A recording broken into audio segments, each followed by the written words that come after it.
Welcome back to the Explainer. So if you've been digging into the assembly materials lately, you've definitely come across this very specific committee-based structure that's all about local self-governance. Well, today, we're going to break that entire framework down into its four core operational pillars. Here's the game plan for today. We'll kick things off with a quick overview of the Assembly, and then we're going to dive deep into the General Assembly, the International Business Assembly, the Jural Assembly, and the Assembly Militia, before tying it all together into one complete framework. All right, let's jump straight into Section 1, Overview of the Assembly. Time to look at the big picture. To really achieve self-governance, the Assembly documents lay out four very specific functions that every single state eventually needs to build for its people. Honestly, the best way to think about this macro structure is literally like a steering wheel. The General Assembly is right there in the middle, the central steering column, the driver, if you will, while the militia, jural, and business assemblies operate as the supporting spokes. It perfectly illustrates how these four pillars have to interact to actually navigate the state's operations. Not a single one of them can steer the state entirely on its own. They literally need the structure of the whole wheel. And you know, according to the source materials, this isn't your typical top-down bureaucratic nightmare. It's framed as a completely peaceful, community-building effort. It's highly inclusive and leans heavily on a committee-based system to rebuild lawful government from the ground up. Ultimately, the whole effort just organizes its primary heavy-lifting responsibilities into those four distinct, highly specialized pillars we just talked about. Moving right along to Section 2, the General Assembly. Let's take a look at the very first pillar that actually gets established. So, what exactly is the General Assembly? Well, it's essentially the state's driver. It handles all the intrastate issues, meaning the day-to-day business that happens strictly within state borders. We're talking local zoning, community ordinances, that kind of stuff. It provides this fantastic central forum for community discussion, acting as a committee of the whole to make big decisions and provide oversight for literally all the other assembly functions. Now, you might be wondering, who actually gets to participate in this? Well, it is completely inclusive. Everyone belongs to and participates in the General Assembly to tackle those local, everyday issues. It's really designed to be like an extended family of friends, relatives, and neighbors just rolling up their sleeves and working together. So why is this absolutely crucial for self-governance? Well, the General Assembly holds the paramount claim over all the physical resources of the state: the land, the soil, the water, the air. In international law, they call this territorial domain. By acting through the General Assembly, the people are providing living, breathing proof that their country is definitely not abandoned property. Plus, this pillar creates the actual law for the state and takes on the massive responsibility of conducting all vital elections for assembly officers. Okay, Section 3, International Business Assembly. Let's shift gears and look at external relationships. So unlike the massive, super inclusive General Assembly we just talked about, the Business Assembly is a much smaller, highly specialized group. It's not sitting around in constant session. It actually only convenes when it's absolutely necessary to handle state interactions with other states or foreign entities. So when a state needs to conduct business outside its own borders, this is the specific assembly that gets the call. And the framework is very specific here. Only state citizens can participate. So while state nationals handle the local issues over in the General Assembly, state citizens are the ones who have pledged singular allegiance to the state. The documents really emphasize that this is done to remove anyone who might be compromised by relationships with foreign governments or corporations. Basically, it ensures zero conflicts of interest when handling serious state business.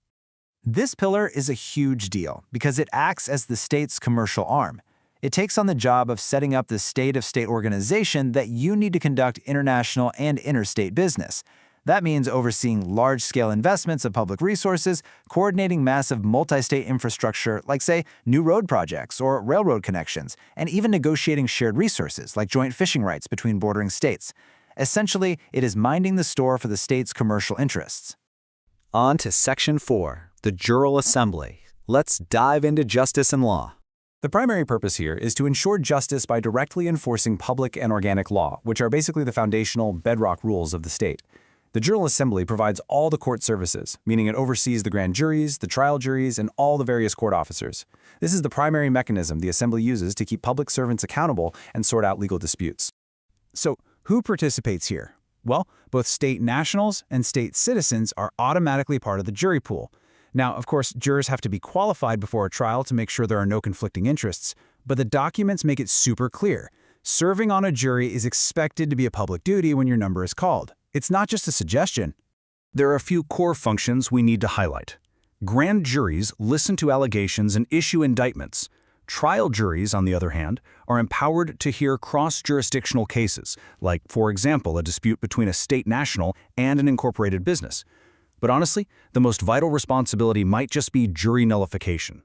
Assembly members acting as jurors have the power to literally throw out any legislation they find repugnant to the public good or the cause of justice. It's an incredible tool for pruning back overreaching legislative activity.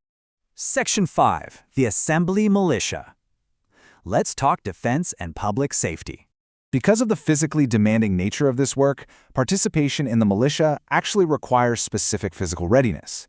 The documents lay out that fit, able-bodied members between the ages of 21 and 45 are the ones expected to actively serve in the militia.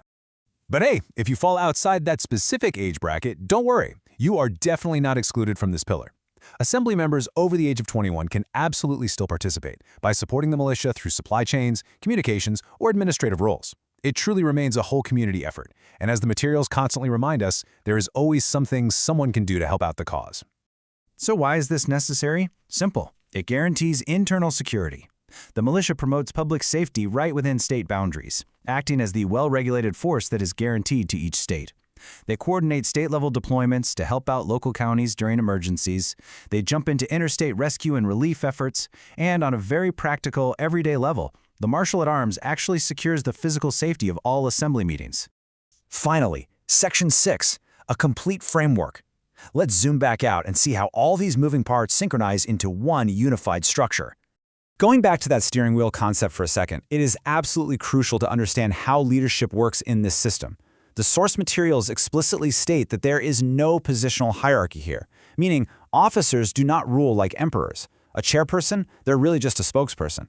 Each group and officer simply has the functional authority to do the specific job they were elected to do, working together side by side as components of this single wheel. They manage to interact seamlessly because they all govern by committee. The General Assembly is your overarching committee of the whole. Within that umbrella, the Business Assembly and the Jural Assembly act as special standing committees, while the militia acts as a special purpose committee. It's essentially a brilliant system of nested, specialized focus groups operating right within the broader community. To summarize this entire system, the text says it perfectly. Each pillar performs a unique function, but together they form the complete framework of a functioning assembly. True organizational self-governance requires the harmonious operation of all these distinct parts. It leaves us with a pretty fascinating question. In a world that is so accustomed to rigid, top-down hierarchies, can a purely functional, committee-driven framework truly navigate the complex realities of modern self-governance? Well, that's something to chew on as you continue to explore these concepts. Keep learning, and I'll catch you in the next explainer.